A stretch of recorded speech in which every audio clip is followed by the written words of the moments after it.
Amados irmãos, amadas irmãs, um bom dia para todos nós.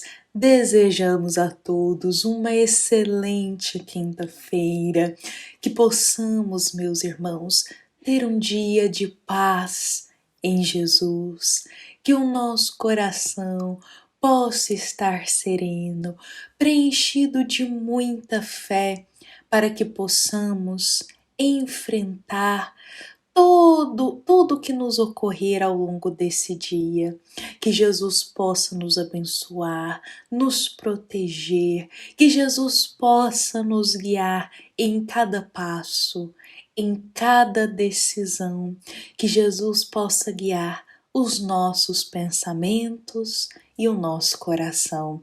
Então sejam todos muito bem-vindos ao nosso momento do Evangelho Diário, este momento que nós refletimos aqui juntos, meus irmãos, uma passagem do Evangelho segundo o Espiritismo.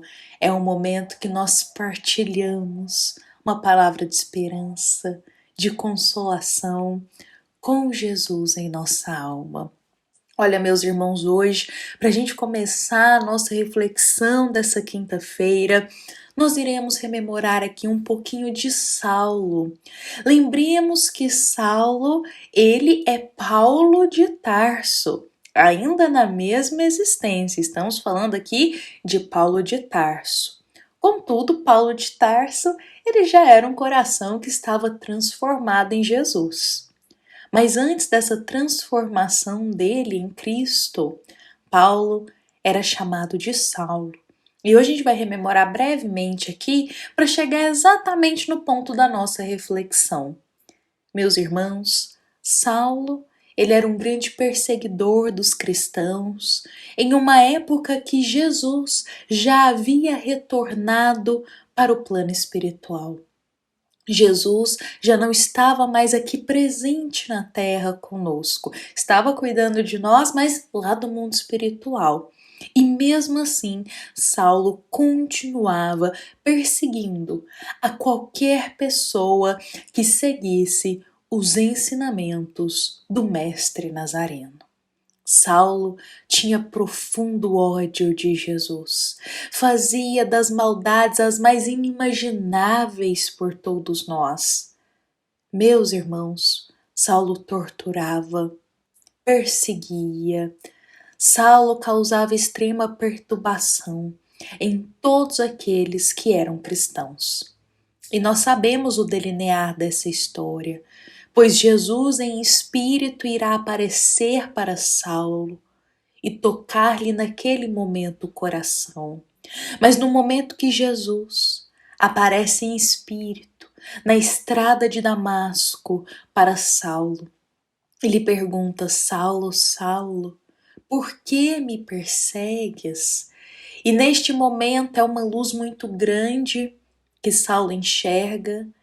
Ele apenas ouve a voz, aquela luz, aquele clarão enorme, e isso o cega imediatamente. Então, neste momento, no diálogo entre Jesus e Saulo, na estrada de Damasco, em meio ao deserto, Saulo caído ao chão, na areia seca, ele é tocado em teu coração para mudar a rota de tua vida, para seguir agora com Jesus. Só que neste mesmo momento, Jesus irá também aparecer em espírito para Ananias e irá fazer um pedido para Ananias. Lembremos que este irmão já era cristão, já estava no caminho do bem, já partilhava os ensinamentos de Jesus, e Cristo aparece para Ananias em espírito, solicitando que Ananias vá até Saulo e o cure.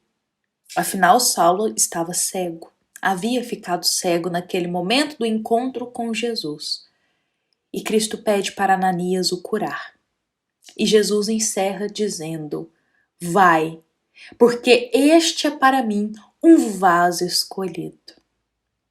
Cristo deixa bem claro para Ananias que Saulo era um vaso escolhido por Jesus. Saulo era um vaso escolhido por Jesus. Olha, meus irmãos, nós sabemos como é feito um vaso? Ora, Saulo não era um vaso escolhido por Jesus? Por que será que o Cristo usou desse simbolismo, desse comparativo com um vaso para falar de Saulo? Bom, como que um vaso é feito, meus irmãos? Afinal, Saulo era um vaso escolhido de Jesus. Sabe quem irá nos contar como um vaso é produzido, meus irmãos? É a querida irmã espiritual Meimei, através da psicografia de Chico Xavier. Meimei irá partilhar de uma historinha linda para todos nós, contando como é produzido um vaso. E ela vai contar essa história narrando sobre um homem que morava em uma casinha muito simples, muito humilde, e esse homem, ele produzia vasos. Ele esculpia aqueles vasos ao fogo, meus irmãos. Só que certa feita, este homem, ele se encontrava impossibilitado de trabalhar. Havia ficado muito doente, não tinha muita condição ali. E se vendo doente, ficou extremamente aborrecido, muito aborrecido, porque ele não tinha muitas as forças para conseguir retornar ao trabalho. Bom, a única alternativa que ele achou, porque ele não tinha nenhum parente que morava perto dele, não tinha companheiros, amigos que moravam perto, esse homem vivia na solidão. Então este homem que estava doente, não tinha como trabalhar, ter o teu sustento, ele vai para a rua para pedir ajuda. E quando ele começa a pedir ajuda, algo para se alimentar, algo para ajudá-lo apenas naqueles dias, ele cai ao chão e quebra a perna. Meus irmãos, esse irmão, quando retorna para casa, ele precisa ficar acamado. A perna dele havia se quebrado. E ele fica muito revoltado. Ele revolta seu coração, porque ele pensa: e agora? O que eu vou fazer? Não tem ninguém para me ajudar. Não tem como eu solicitar amparo. O que eu faço? Tudo que eu gostava era do meu trabalho, e isso foi me tirado. Bom, o homem muito aborrecido já está deitado, ele vai começar a dormir, e nesse momento ele faz uma oração ao seu anjo da guarda. E nessa oração ele pede um esclarecimento do porquê justamente aquilo foi acontecer com ele. Ele não entendia. Por que aquilo que foi tão ruim aconteceu com ele? E quando ele começa a adormecer, o espírito dele se desprende parcialmente do corpo e enxerga um anjo vindo em sua direção, um anjo mensageiro do Senhor. E este anjo, adentrando em tua casa, indo em sua direção, olha para os vasos ali ao lado do forno onde eram produzidos e diz: meu irmão, foi você quem produziu esses vasos tão perfeitos, com essas formas tão lindas, tão perfeitas, tão harmônicas? E o homem irá dizer: sim, fui eu quem produzi esses vasos. E o anjo mensageiro do Senhor diz: mas meu irmão, como que você produziu esses vasos? Foi só colocar ali e esculpir eles? Como é? E o homem diz: não, o vaso, para ele ficar perfeito, nessa forma tão bela, ele precisa ir várias vezes ao fogo. Ele precisa ser levado ao fogo para ser moldado e chegar nessa perfeição.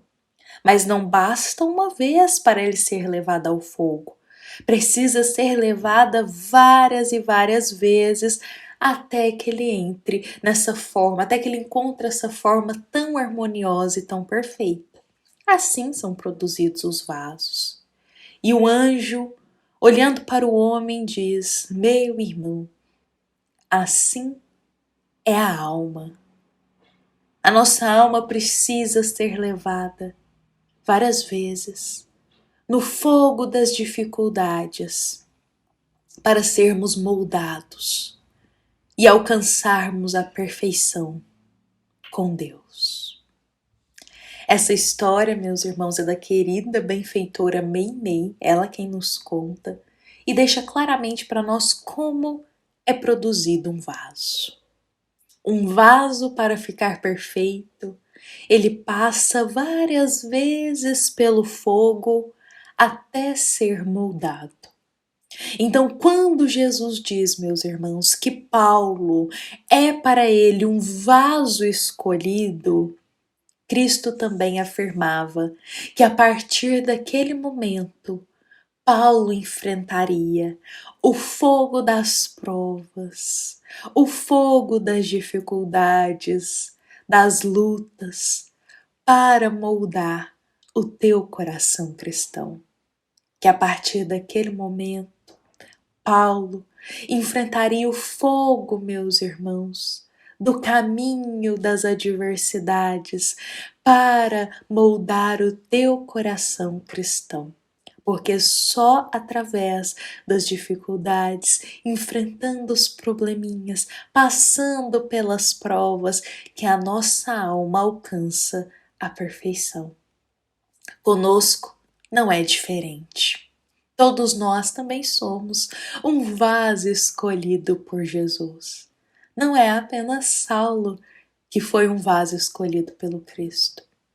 Todos nós somos, meus irmãos, um vaso escolhido por Jesus. E todos nós estamos no caminho também, moldando o nosso coração cristão através do fogo das dificuldades, através, meus irmãos, das chamas dos problemas, das adversidades, das provas e expiações. Olha, meus irmãos, só assim chegaremos à perfeição. Todos somos um vaso escolhido por Jesus e estamos sendo moldados a cada dia nosso aqui na existência terrena. Por isso, quando uma dificuldade chegar, meus irmãos, elevemos os olhos aos céus e lembremos que Deus está moldando o vaso da nossa alma para a perfeição. Que assim seja. Olha, meus irmãos, que essas palavras possam ser cultivadas em nosso coração, que possamos nos permitir moldar o nosso coração por Deus, nosso Pai, da forma como Deus desejar, para que possamos chegar à perfeição.